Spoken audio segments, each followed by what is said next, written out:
할렐루야.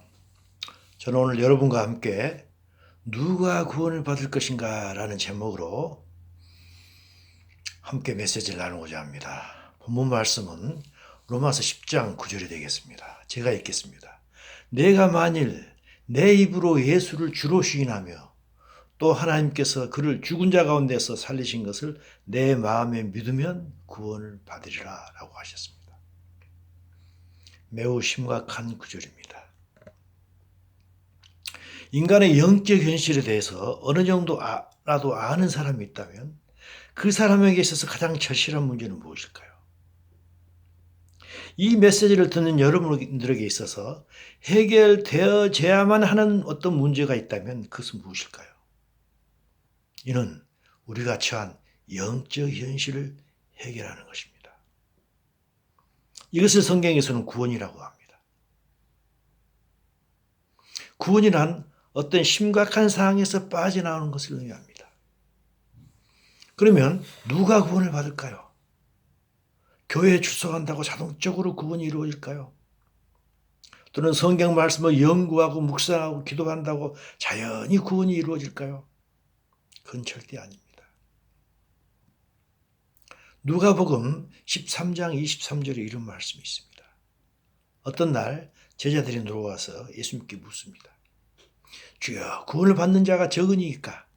예수님께서 말씀하시기를 좁은 문으로 들어가기를 힘쓰라. 내가 너희에게 이르노니 들어가기를 구하여도 얻는 자가 적으리라. 많지 아니라라고 말씀하신 것입니다. 들어가기를 구하여도 못하는 자가 많으리라고 하신 것입니다.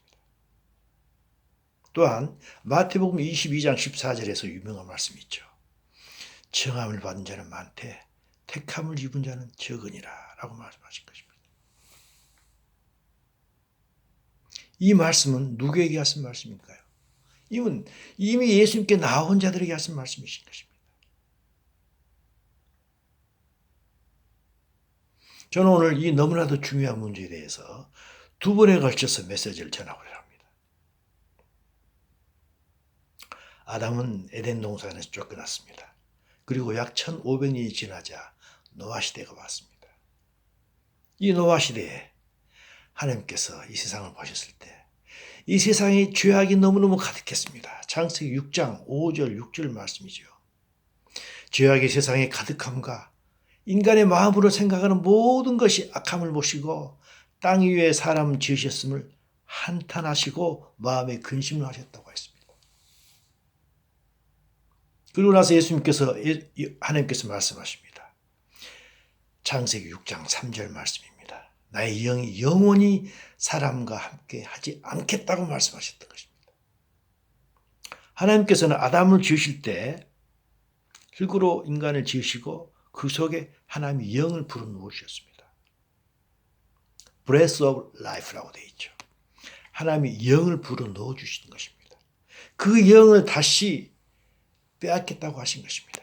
나의 영이 영원히 사람과 함께 하지 않겠다고 하셨던 것입니다. 왜 그렇습니까? 이는 그들이 육신이 되었기 때문입니다. 육신이라는 게 무엇인가요? 영어로 flesh입니다.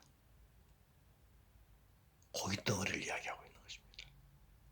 인간이 죄만 짓는 고깃덩어리에 불과한 자로 변해버렸던 것입니다.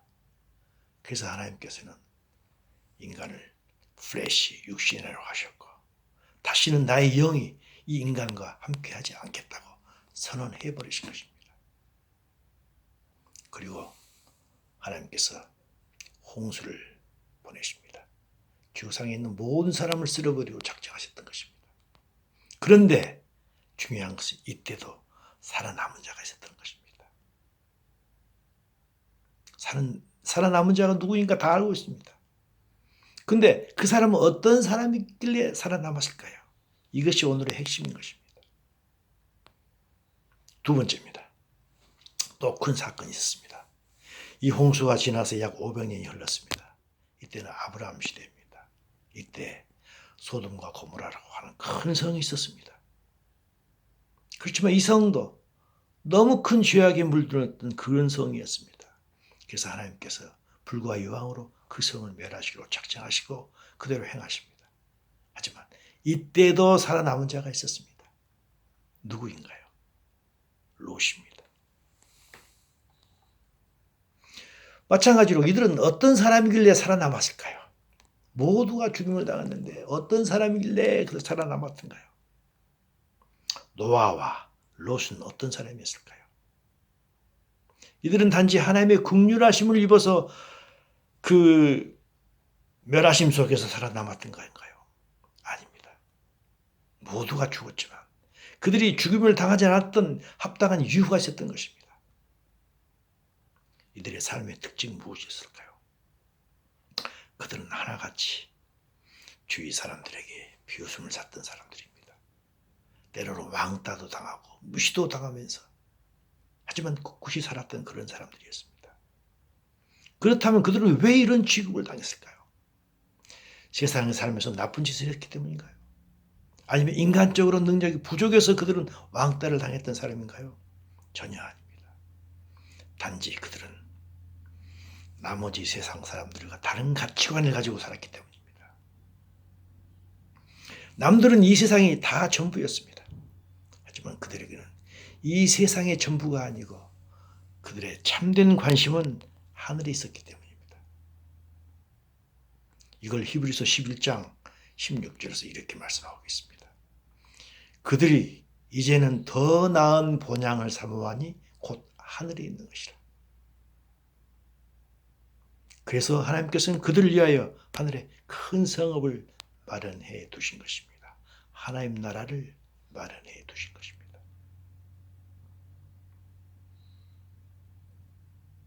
모든 사람들은 이 땅의 가치관을 두고 살아왔지만 그들은 하늘의 가치를 두고 살았던 것입니다.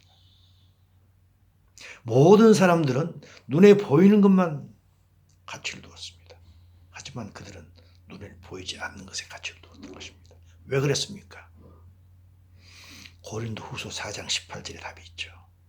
우리가 주목하는 것은 보이는 것이 아니고 보이지 않는 것이니 왜냐하면 보이는 것은 잠깐이요 보이지 않는 것은 영원함이라고 했던 것입니다. 그들은 영원한 것에 관심을 두었기 때문에 손가락질을 당했던 것입니다. 우리가 좋아하는 상상수훈이 있습니다. 마태복음 5장, 6장, 7장입니다. 그 중에 5장 11절, 12절에 이런 말씀이 있죠. 나로 말미암아 너희가 욕을 당하고 박해를 당하고 거짓으로 너희들이 모든 악한 말을 들을 때 너희에게는 복이 있다고 했습니다. 그러면서 말씀하시기를 기뻐하고 즐거워하라. 하늘에 너희 상급이 큼이라라고 말씀하셨던 것입니다. 노아는 이미 이 땅에서 상급을 받았습니다. 그랬죠? 롯도 이 땅에서 이미 상급을 받았습니다. 그렇다면 그들은 이 땅에서만 상급을 받을까요? 아닙니다. 예수님께서 말씀하십니다.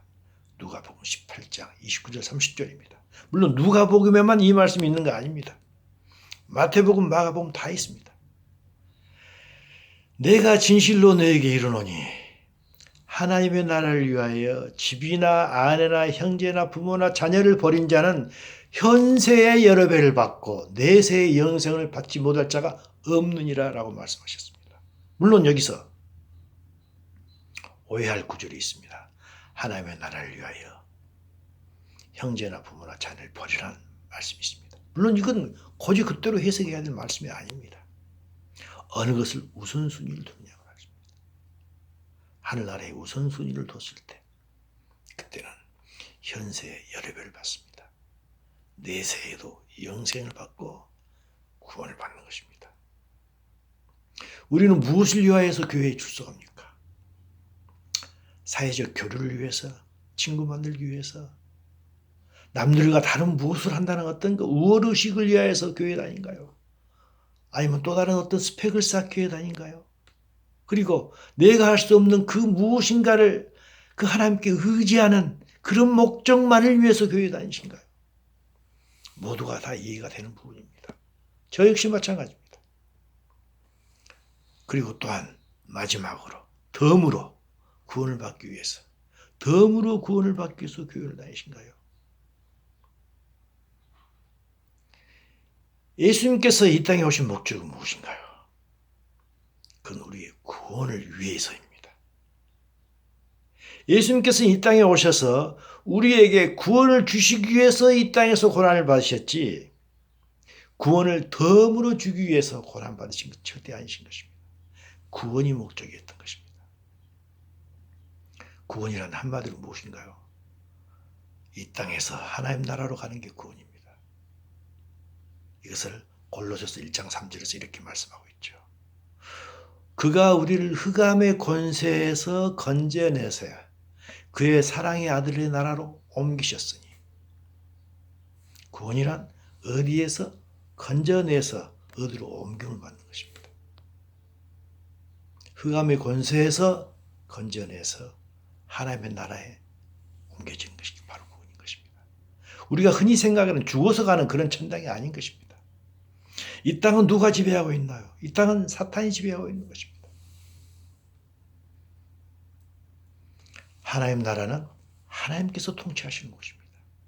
따라서 구원이란 이 땅에서 사탄의 통치에서 벗어나서 하나님의 나라에서 하나님의 통치를 받는 것이 구원인 것입니다.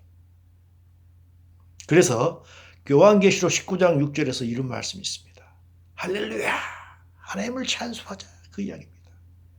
주 우리 하나님 곧 전능하신 이가 이 세상을 통치하시기 때문이다. 라고 말씀하신 것입니다. 구원이란 사탄의 통치에서 벗어나서 하나님의 통치로 들어가는 게 구원인 것입니다. 예수님께서는 이 땅에 인간의 모습으로 오셨습니다. 이 땅에 인간의 모습으로 오셔가지고 계속적으로 우리에게 말씀하셨는데 그 말씀의 핵심이 무엇인가요? 우리는 그걸 알아야 됩니다. 핵심을 알아야 됩니다. 그것은 하나님 나라였습니다. 하나님께서 통치하시는 하나님의 나라가 이 땅에 온다는 게 예수님께서 이 땅에서 오셔가지고 말씀하셨던 핵심인 것입니다. 마가복음 1장입니다. 마가복음 1장 14절 15절 분명히 말씀이 있죠. 요한이 잡히신 후에 예수님께서 갈릴리에 오셨습니다. 그래가지고 하나님의 복음을 전파하며 이르시되 이제는 때가 찼다라고 말씀하십니다. 때가 찼고 하나님의 나라가 가까이 왔으니 회개하고 복음을 믿으라 하셨던 것입니다. 예수님께서 이 땅에 오셔가지고 우리에게 복음 전한 그 복음 말씀의 핵심은 하나님의 나라인 것입니다. 물리적인 하나님의 나라가 곧 온다는 것입니다.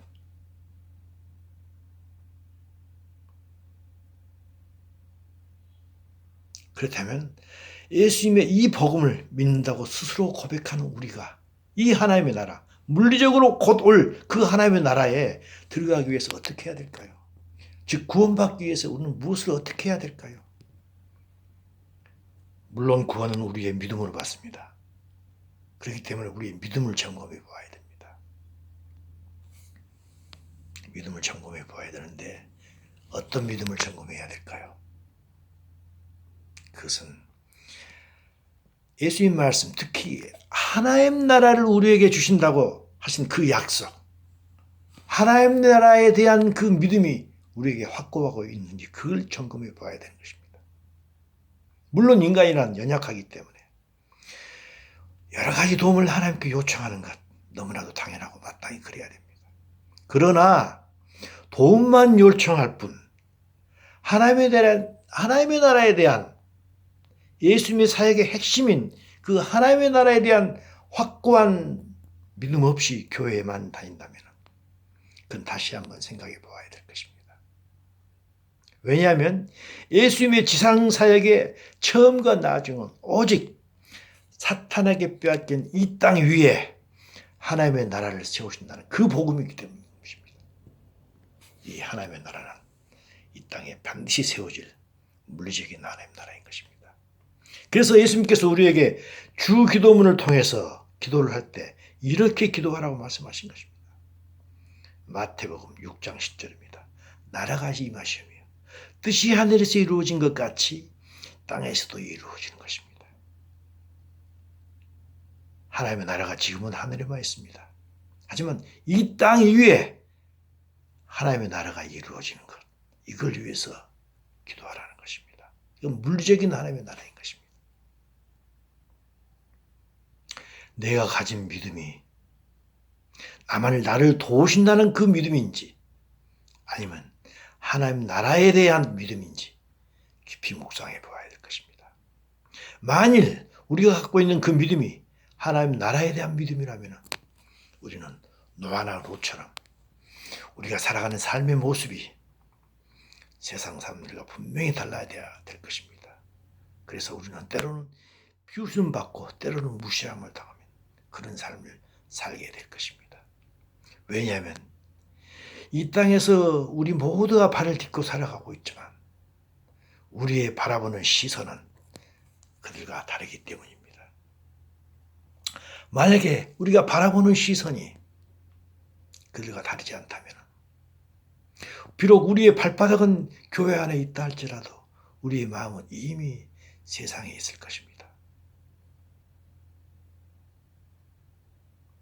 물론 우리는 예수님을 믿기 때문에 비록 교회에 출석은 하지만 우리는 여전히 많은 부분에 있어서 과거의 습성에서 온전히 노예하지 못하고 세상의 가치관에서 온전히 자유롭지 못한 상태로 교회를 다니고 있습니다.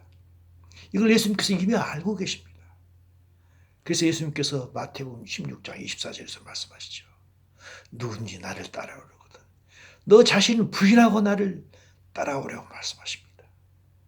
인간은 너무너무 약한 존재입니다. 그래서 제 아무리 진리를 한다 할지라도 이 세상의 것에 대해서 여전히 흔들리는 존재입니다. 그래서 하나님께서는 우리에게 성경을 주셨습니다. 그 성경을 통해서 로고스의 말씀, 변치 않는 로고스의 말씀을 주십니다. 하지만 이것으로는 부족하십니다. 하나님께서 아십니다. 그래서 성령님을 통해서 레마의 말씀을 계속 우리에게 주고 계시는 것입니다. 로고스의 말씀은 컴퓨터로 이야기하면 하드웨어입니다. 로고스의 말씀은 컴퓨터로 이야기하면 소프트웨어입니다. 요한복음 14장 26절에서 말씀하고 계시죠. 보혜사 곧 아버지께서 내 이름으로 보내실 성령 그가 오신다는 것입니다. 그가 너에게 오셔서 모든 것을 가르치고 모든 것을 생각나게 하신다고 요한복음 14장 26절에서 말씀하십니다. 왜 그랬습니까? 아직도 우리에게 남아있는 우리의 자아를 못된 자아를 떨쳐버릴 수 있도록 우리를 돕기 위해서인 것입니다. 왜 그랬습니까? 오직 하나님의 말씀만이 이 세상을 이기고 자아를 버릴 수 있도록 할 수 있기 때문입니다. 우리가 하나님 말씀 없이 하나님 말씀을 매일 묵상하지 않고도 내 자신의 힘으로 이 세상과 자아를 이길 수 있다고 생각한다면 그건 넌센스입니다. 한참 넌센스인 것입니다. 인간이란 하나님과 교제하지 못하고 살아가다 보면 아무리 하나님 말씀 알고 있다 해도 쓰러지고 마는 연약한 존재인 것입니다. 세상의 파도는 너무너무 거세게 달라듭니다. 이를 이기기 위해서 우리에게 꼭 필요한 것이 있다면 기도와 말씀인 것입니다. 기도와 말씀을 위하여 이 시간을 할애하지 않고 있다면 우리는 늘 이 세상에 넘어지고 말게 될 것입니다. 이 세상은 여전히 우리를 비웃고 하나님을 비웃고 우리를 무시합니다. 어디에 하나님이 계시고 어디에 하나님 나라가 있냐고 우리를 대듭니다. 언제 예수님께서 다시 오시냐고 비웃음 칩니다. 지금뿐 아닙니다. 베드로 씨도 똑같았습니다. 베드로 후서 3장 4절입니다. 주께서 강림하신다는 약속이 어디 있느냐? 우리 조상들이 찬 후부터 만물이 처음부터 창조될 때까지 창조된 후부터 그대로 있지 않느냐라고 우리를 비웃고 있는 것입니다. 예수님 곧 오실 것입니다. 우리가 지금의 돌아가는 사태를 보면 다 알 수 있지 않습니까? 그러나 우리가 노아처럼 롯처럼 하나님의 말씀과 약속을 끝까지 붙잡고 살아가면 예수님께서 약속하신 그 나라를 유업으로 받을 것입니다. 그러나 문제가 있습니다. 약속만 믿는다고 믿기만 한다고 하나님이 들어갈까요? 그렇지 못한 것입니다. 예수님께서 아주 재미있는 비유를 하신 게 있습니다. 마태복음 22장 11절 12절 말씀입니다. 임금님께서 큰 잔치를 배설해가지고 많은 손님들을 초청했습니다. 손님들을 보러 갑니다. 거기서 예복을 입지 않은 한 사람을 보고 이르되 친구여 어찌하여 예복을 입지 않고 여기에 들어왔느냐 하니 그가 아무 말도 못하고는 그랬습니다. 이 사람은 하나님의 약속을 믿었던 사람입니다. 약속만 믿고 임금의 잔치에 들어온 사람이었던 것입니다.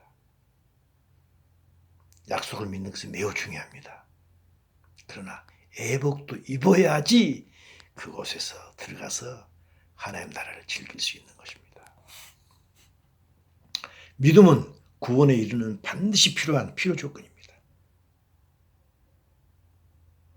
그러나 이 믿음만 가지고는 충분하지 않습니다. 물론 오해하지는 마십시오. 우리가 갖는 믿음이 성경에서 말하는 그런 참된 믿음이라면 이 믿음 하나만 가지고도 충분히 우리는 하나님 나라에 들어갈 것입니다. 그러나 제가 지금 말하는 그 믿음은 우리가 세상에서 말하는 세상적인 믿음, 피상적인 믿음을 이야기하는 것입니다. 그러면 이 믿음 외에 더 필요한 것이 있다면 그것은 무엇일까요? 청함도 받고 택함도 받기 위한 충분 조건은 무엇일까요? 매우 심각한 이야기입니다. 그 답은 베드로후서 1장에 나와 있습니다. 그래서 베드로후서 1장을 중심으로 해서 다음 제2편에서 다루기로 하겠습니다. 다음 주에 뵙겠습니다. 하나님의 은혜와 평강이 하나님의 알므로 더하시기를 축원합니다.